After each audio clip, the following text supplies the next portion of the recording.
Hola, soy Francisco Belaúnde, bienvenidos a una nueva edición de Hablemos del Mundo. Y en esta oportunidad vamos a hablar de China, con una entrevista a Diego Macera, que es un economista reconocido, además miembro del directorio del Banco Central. Él ha publicado un artículo muy interesante que se llama La siesta del dragón, donde examina, analiza un poco lo que está pasando en la economía china, que efectivamente está pasando por una crisis bastante complicada y que no se ve muchos visos de solución, por lo menos a corto plazo, ¿no? Sobre este tema vamos a hacer varias preguntas a Diego Macera. Hablemos del Mundo es auspiciado por Teje Láser Oftálmica. Teje Láser Oftálmica, comprometidos con tu visión. Gracias, Diego, por haber aceptado esta invitación. Tú has escrito un artículo interesante sobre la siesta del dragón, ¿no? Obviamente referido a China. La pregunta es si es una siesta o es un malestar producido de repente por un exceso de vitaminas o lo que fuere, De porque como repente más tú como un dices, empacho. un empacho tal vez, porque como tú dices en tu artículo, en buena parte este crecimiento espectacular de China se ha debido, bueno, al sector inmobiliario, ¿no? Al sector de la construcción, con créditos, una sobreendeudamiento, ¿no? Y un impulso de inversiones que han ido más allá de la demanda. Sí, es una discusión bien interesante porque, eh, primero, gracias por la invitación. Me ha encantado estar acá. Pues sí, es una discusión bien interesante porque creo que entrelaza algunas partes que son más coyunturales, ¿no? Que tienen que ver con lo que ha pasado en los últimos meses, si se quiere, último año quizá, con algunas partes que son más estructurales de largo plazo, que van a seguir a la economía china por las siguientes décadas. O sea, de repente lo más de ahora es este problema de deuda pública, deuda en general, ¿no? No solamente es deuda pública, pero deuda en general, a partir de una quizás sobreinversión, ¿no? Mucha de la cual ha ido a la parte inmobiliaria. Claro, Eh, por eso te quería un poco, digamos, para empezar un poco, sí, antes de pasar efectivamente a los efectos actuales, un poco para que confirmes un poco cómo se ha construido este gran crecimiento chino y sobre todo, sí, efectivamente, esa parte inmobiliaria de la construcción también en general, ¿no? sí. A ver, el crecimiento chino, China era un país mucho más pobre que el Perú en los 60s, en los 70s. ¿No? Empieza su periodo de reforma fuerte en los 80s. ¿No? Hacia los 90s agarra velocidad y consolida con el ingreso, ¿no? A los organismos internacionales de comercio, ¿no? Prácticamente a inicio del siglo. ¿No? Y a partir de entonces ha tenido un siglo XXI espectacular, ¿no? Con 20 años de 20 años de crecimiento promedio por encima del 8,5%, que es una cosa pues espectacular, sobresaliente, ¿no? Y además no estás hablando de una economía chica, no estás hablando de una economía con en ese momento 1,2, 1,3 mil millones de personas. Eh, que es el logro, y lo menciono también en el artículo, no creo que eh, con justicia se podría decir que ha sido posiblemente la historia de éxito económico más importante que se tiene registro. Punto. No hay nada parecido y los niveles de superación de pobreza. Ahora, parte de o sea, obviamente buena parte ha sido basado en exportaciones, ¿no? Ahí el superávit ha sido importante, ¿no? Y China ha ganado fuerza en las cadenas de producción global a partir de cada vez una integración a niveles un poquito más sofisticados de manufactura y otros productos.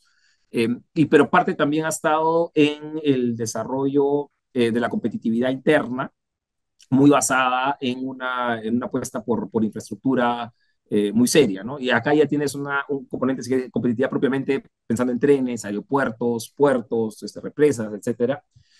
¿No? Y luego tienes una parte que es ya la inversión más inmobiliaria, ¿no? Y ahí donde han ido muchas familias chinas, ¿no? Han ido, ¿no? Entre ausencia de otras opciones de inversión, no han apostado ¿no? Por ese sistema de ahorro, de inversión, que es la parte inmobiliaria. Pero cuando eso lo combinas con políticas locales de promoción, ¿no? Y bancos estatales, ¿no? Que están también que permiten este financiamiento, eh, se crean las condiciones para que pueda haber esta sobreinversión que parece que efectivamente está viendo, ¿no? Has tenido algunos de los grandes jugadores en el mercado inmobiliario perdiendo algunos cupones, algunos pagos de algunos bonos. Lo que sí es bueno mencionar es que aun si esto se deteriorase mucho más, nadie está esperando una crisis global como la que se desató pues, a partir del 2008, a partir de la crisis inmobiliaria en el mercado norteamericano.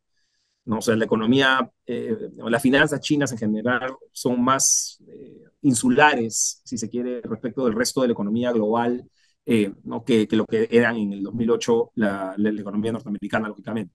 Entonces, el momento, digamos, de esta crisis además viene en un contexto geopolítico complicado, ¿no? En el Y que... justamente antes de pasar ahora a Sí, los efectos actuales, eh, claro, es verdad lo que tú dices, ¿no? Es una economía que ha crecido mucho y es verdad que, digamos, no puede ser, digamos, sostenible que hubiera crecido siempre a esas tasas. Hay un momento que el crecimiento obviamente va disminuyendo porque normal. El tema es hasta cuánto puede bajar eso. Ahora, para China, en estos momentos, para tratar de relanzar su economía, ahí veo que tiene varios problemas, ¿no? Porque estaba viendo también, creo que tú lo mencionas y también leí en otros artículos, que el gobierno de China es bastante reticente para, digamos, hacer relanzamientos del consumo, ¿no? Incluso mm, hay una declaración que tiene que ver también con la realidad china también, que dice que China nunca ha tenido un sistema de bienestar como en Europa, incluso en Estados Unidos, ¿no? Decían muchos economistas, tú me vas a confirmar eso, ¿no? Que en Europa, por hecho que hay sistemas de bienestar, de pensiones, de incluso subsidios para el desempleo, bueno, el sistema de salud, hacía que la gente ahorrara menos que lo que se ahorra en China. Y por lo tanto, el consumo es mayor en países europeos que en la propia China. Y que mm, hace poco un discurso en 2021, me parece, del propio Xi Jinping, que él decía que esos sistemas de bienestar de alguna manera promovían la pereza, ¿no? correcto. Que no era bueno. Esa Entonces, es la, esa pista del consumo, pues parece que está un poquito bloqueada por razones ideológicas, tal vez. Sí, es parte de la filosofía del Partido Comunista que han tenido, no es de ahorita, ¿no? Es de hace ya un tiempo, que es, eh, ¿no? Aquí la manera de salir de este entrenamiento es inversión y trabajo, ¿no? La participación del gobierno como un proveedor de servicios adicionales para paliar parte del consumo no entra, no significa que no hay transferencias, hay transferencias también, pero son mucho más limitadas que las que puedes tener en países si quieres con un PBI comparable. No sé, bueno, hablando de lo que mencionabas antes también es muy cierto, las tasas de crecimiento de 8.5, claro, una cosa es tener 8.5 de crecimiento como tienes un per cápita de 5.000 y otra cosa es tener un 8.5 como estás con un per cápita pues, de 30 o 40.000, ¿no? Claro, Claramente eso no era sostenible. Y claro. tampoco eran sostenibles los ritmos de inversión que tenías en la economía china, ¿no? Que estaban en el orden del 40-45% del producto, ¿no? Mientras que en países, si quieres, equivalentes, en términos de per cápita, estás más cerca del 30-35%, ¿no? Alto, ¿no? Y en el Perú estamos más cerca del 20%. Ujú. ¿Ya? Entonces eso, lógicamente, eso no era sostenible. Y lo que te empieza a pasar es que ya los nuevos proyectos ya no son tan rentables, ¿no? O sea, o sea, fácil, ¿no? La primera carretera que me conectan pues dos ciudades muy grandes que nunca habían estado conectadas, pues me genera un montón de beneficios, me genera un montón de productividad, ¿no? De repente, claro, la carretera ahora voy a hacer un tren. Ok, el tren me ayuda también, no tanto como, no me da tanta marginal como la carretera anterior, pero me ayuda. Ahora voy a hacer pues otra carretera que me sale por el costado para llegar al pueblo más chiquito. Entonces me ayuda, pero ya un poco menos, ¿no? Entonces conforme yo voy invirtiendo más, voy desarrollando cada vez más inversión de conectividad y de energía. Eh, ya el rendimiento marginal de cada una de estos dólares extra o yuanes, lo que quiera ver que estoy poniendo en inversión en esta infraestructura, ya no me rinde tanto. Y si tú generas un sistema en el que se ocultan un poco los incentivos y la información para una correcta toma de decisiones de largo plazo, no, porque hay sistemas, porque no está pensado únicamente en una economía de mercado, sino que tienes una intervención gubernamental fuerte.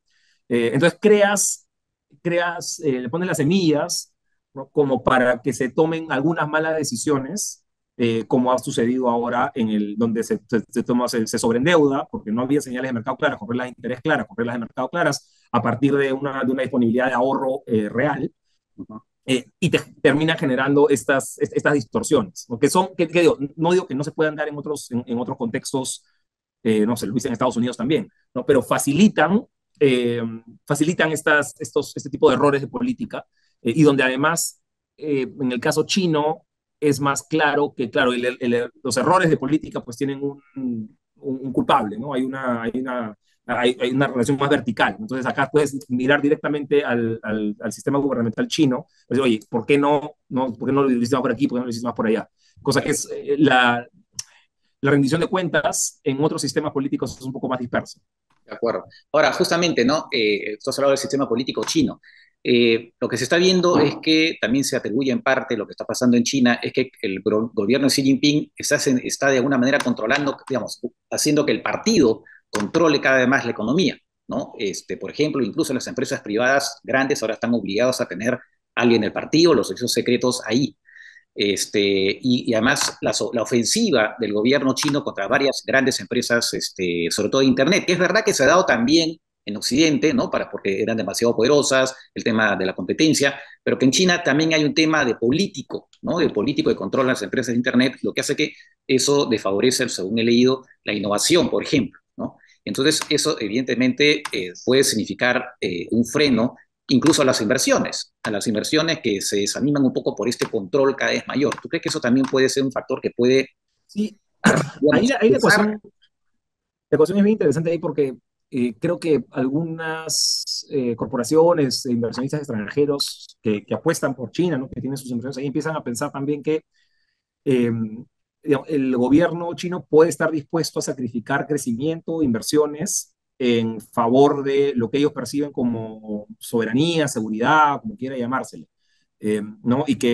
Digamos, y esto creo que explica parte de la caída de inversión extranjera que han tenido en los últimos trimestres, los últimos 2 trimestres, ¿no? Porque claro, ya, y si yo no estoy tan seguro de que voy a poder, y al control de capitales ahí es un tema también, ¿no? Entonces, si yo no estoy tan seguro de cuáles van a ser las reglas de aquí en adelante, ¿no? De repente, pues, y empiezan a aparecer estos mecanismos con nuevos nombres como el friendshoring, ¿no? Donde no ya la inversión que yo iba a hacer en China, de repente la hago mejor en México, o la hago, no sé, en Taiwán, o la hago en India, Claro. no, que responde también a un tema geopolítico, no es únicamente lo que ha pasado Efectivamente, que se da frente. más en medio de la competencia entre Estados Unidos y China. Correcto. Estados Unidos, por ejemplo, está prohibiendo la exportación ¿cómo se llama?, de chips súper avanzados. Y eso también puede, me imagino, tener... Sí, es parte de la dinámica.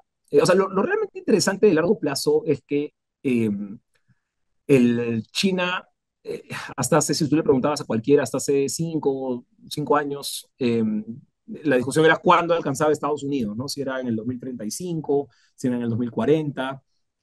No, o sea, no era un si la iba a alcanzar, no era un si lo alcanzaba o no, era un cuándo.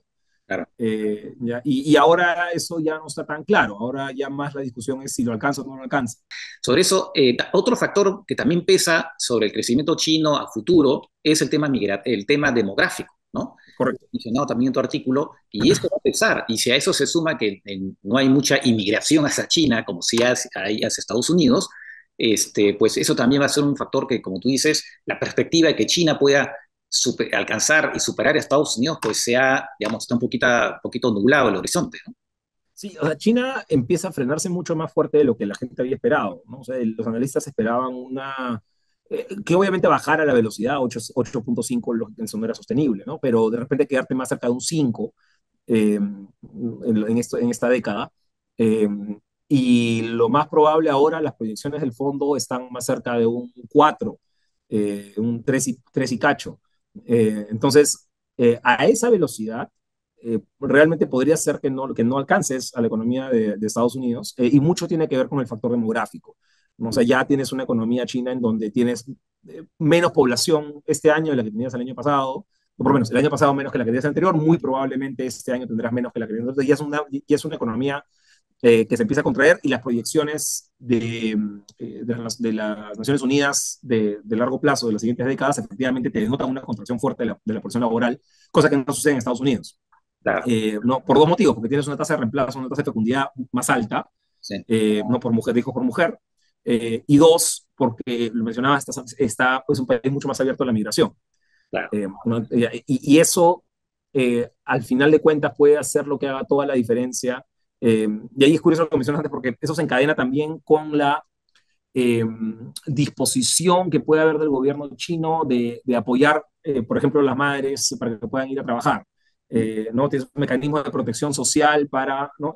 En la medida en que no tienes eso, o que no hay visos de tener eso demasiado desarrollado, con la idea, con la filosofía de oye, hay que trabajar, no, entonces, en realidad terminas desincentivando a largo plazo quizá una buena parte de tu potencial de crecimiento, que es con mayor población.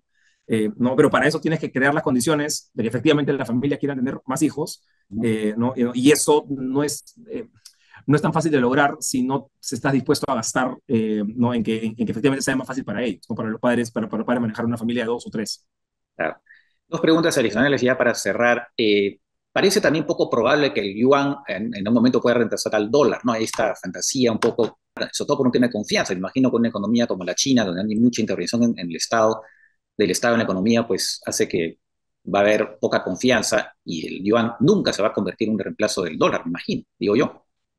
Yo no creo que eso sea, a ver, sí es verdad que a corto plazo podrías tener más transacciones en una moneda diferente. ¿No? Ya ha habido estos acuerdos con Rusia, tienes algunos avances creo con Arabia Saudita, no sé si se va a China, intentar algo con y, Brasil, y así es. este, entonces digo, algo de eso puede haber. Eh, y puede ser, puede tener algo de crecimiento en los siguientes años. Ahora, de ahí a hablar de un reemplazo del dólar, hay una distancia muy grande. Claro. ¿No? Que por lo menos yo para la siguiente década, o ya no sé, pues ya ver acá 30 años es un poco difícil, pero para digamos, los siguientes 10 años, que son más o menos que se pueden ver este tipo de flujos, es lo que se puede ver con algo de mayor certeza este tipo de flujos. No, yo no veo que esa sea una posibilidad muy realista. No es malo que haya competencia en monedas, Claro. dependiendo de cómo se manejen, pero no es necesariamente malo, pero obviamente pero hay una dominancia y hay una ventaja muy clara del dólar, que claro que ni el euro ha podido competir tan satisfactoriamente, ¿no? Claro.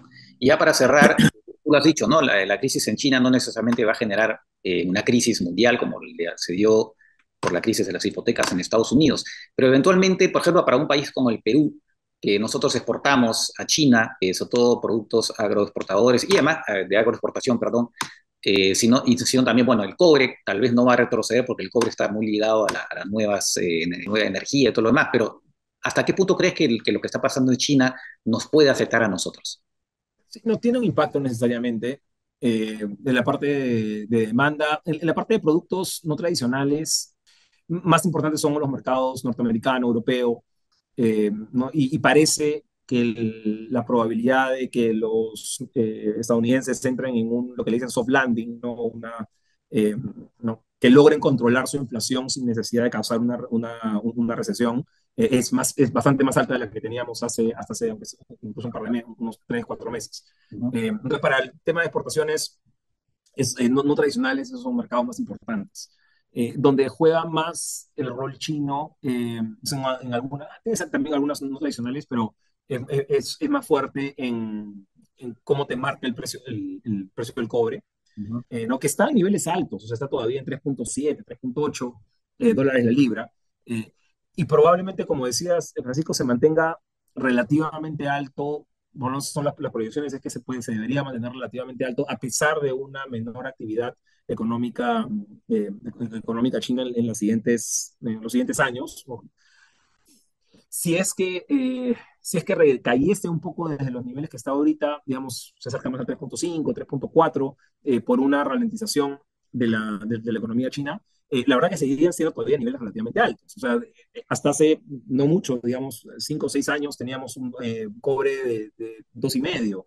Y si retrocedemos 20 años o 25 años, estábamos en un cobre de menos de $1 la libra.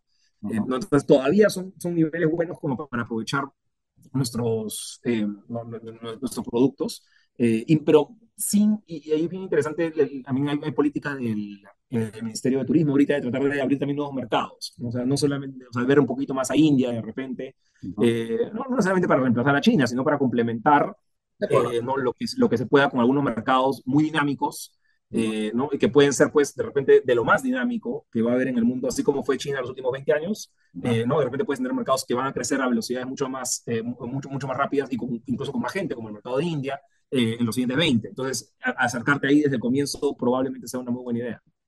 De acuerdo. Ok, bueno, habrá mucho más para hablar de esto, pero claro, el tiempo es tirano. Así que, Diego, gracias por tus No, explicaciones. encantado. Pues en otro momento volveremos a conversar. Muchísimas gracias por la invitación. Gracias.